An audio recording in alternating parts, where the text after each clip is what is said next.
Good morning, parents, teachers, and friends. My name is Darren, and today I will be going over my research question, which is how teenagers in Indonesia can help mitigate the effects of economic inequality. Look at the picture on the left and compare it with the picture on the right. The picture on the left is of a person who is selling newspapers in the streets of Indonesia.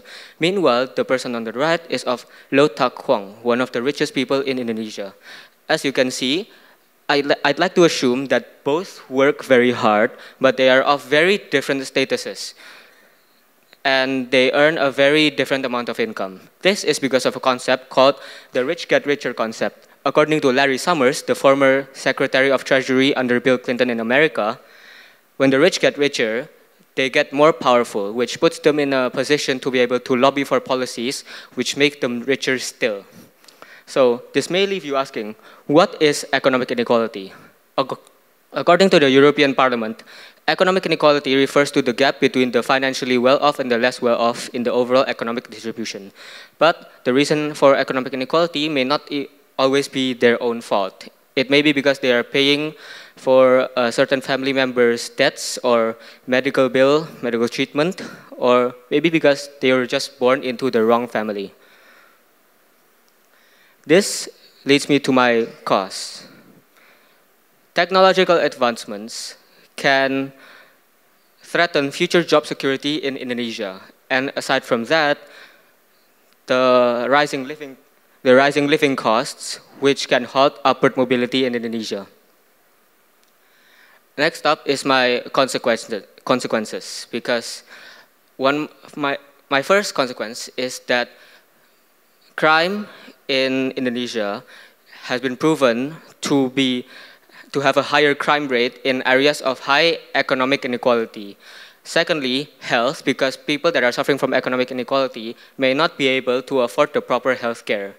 And finally, on a larger scale, economic growth, in which the people that are suffering from economic inequality may have less of an incentive to work hard, and this decreases the productivity in the country, which leads to less economic growth. For my course of action, it may leave you thinking, how are mere teenagers in Indonesia going to be able to solve this problem? Well, my answer to that is that we are not going to inherently solve the problem, but we are going to be able to mitigate the effects of economic inequality. In today's day, influencers play a big role in what we think and what we do nowadays. Because of that, my course of action is to start trends and make videos and reels about mitigating the effects of economic inequality. Imagine this scenario. You are walking down the street, scrolling to TikTok or Instagram, and you get a reel about solving economic inequality. Then you look up and you see a homeless person begging for money. You're probably more inclined to donate money to that person, aren't you? This is because of the human tendency. Because of this, it leads me to my conclusion. In essence, economic inequality is a problem that is too big to be able to be solved by mere teenagers.